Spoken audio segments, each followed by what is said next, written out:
ফুল ফোটার সময় যদি আকাশ মেঘলা থাকে, বৃষ্টির দিন থাকে, খুবই সমস্যা হয়ে যায়। কারণ ফুলের মধ্যে যদি বৃষ্টির জল ঢুকে যায়, না পরাগায়ন করতে পারবো, না গাছের ফুল থেকে ফল ভালো দেবে। সেই চিন্তা করে দুপুরবেলায় ছাদে চলে আসলাম প্লাস্টিক নিয়ে। ফুলগুলোর মুখে প্লাস্টিক বেঁধে দিলাম, যাতে ফুলগুলো এই বৃষ্টির জল থেকে রক্ষা করতে পারি। সারা দিন ধরে 2-1বার বৃষ্টি হয়েও গেছে, আর আকাশ তো মেঘলা, মুখ কালো করে আছে। রোদুর তো উঠবেই না, বরঞ্চ আরও মুষলধারা বৃষ্টি হতে পারে। তাই ফুলগুলোকে রক্ষা করার জন্য প্লাস্টিক বেঁধে দিয়ে যাচ্ছি। আজকে এই যে ফুলগুলো ফুটবে কি করে বুঝবেন?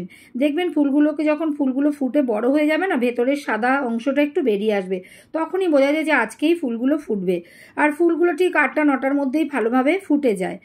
তো তাই সেই কারণে আমি ফুলগুলোকে প্লাস্টিক বেঁধে দিয়ে গেলাম। রাত্রিবেলা এসে আবার এই প্লাস্টিক খুলে পরাগায়ন করব। তো দেখুন আমার সেই ছোট্ট ড্রাগন ফলটা আমার অনেক দিন ধরে রয়ে গেছে, সেইটা পেকে উঠেছে। তো এইটাকেও পাড়ার সময় হয়ে এসছে। তো যাই হোক বন্ধুরা, এখন আমি যাই, রাত্রিরে আসবো। তো রাত্রিবেলা আবার ছাদে আসলাম, এসে ফুলগুলোর প্লাস্টিক খুলে এখন আমি পরাগায়ন করব। এত সুন্দর ফুলগুলো ফুটেছে, জানি না ফল কতটা কীরকম হবে, কিন্তু ফুলগুলো দেখে মন ভরে যাচ্ছে। দেখুন কত সুন্দর ফুল। এগুলোকে আবার ইচ্ছা করে যে পরাগায়ন করে বেঁধে রেখে যাই, কিন্তু ওদের ভালোর জন্য আমাকে বেঁধে রাখতে হবে, না হলে ফুলটা নষ্ট হয়ে যাবে, ফলে পরিণত হবে না। জানি না কত বড় হবে। আগের ফুলটা তো আমি পরাগায়ন করতে পারিনি বলে ফলটা আমার সেই ছোট হয়েছে, আপনাদের দেখালাম। তো এগুলোকে আমি সেই একই ভুল বারবার করতে চাই না। তো আমি হয়তো অনেক কিছু এই গাছ সম্বন্ধে, ড্রাগন গাছ সম্বন্ধে জানি না, কিন্তু আমার ইউটিউবের যে দাদা ভাইরা, দিদি ভাইরা ভিডিও ছাড়ে, তাদেরগুলো দেখেই আমি কিছুটা শেখার চেষ্টা করি। আর যতটুকু আমি করি ততটুকুই আবার আপনাদের সাথে শেয়ার করি, যারা আমারই মতো নতুন ড্রাগন গাছ লাগাচ্ছেন।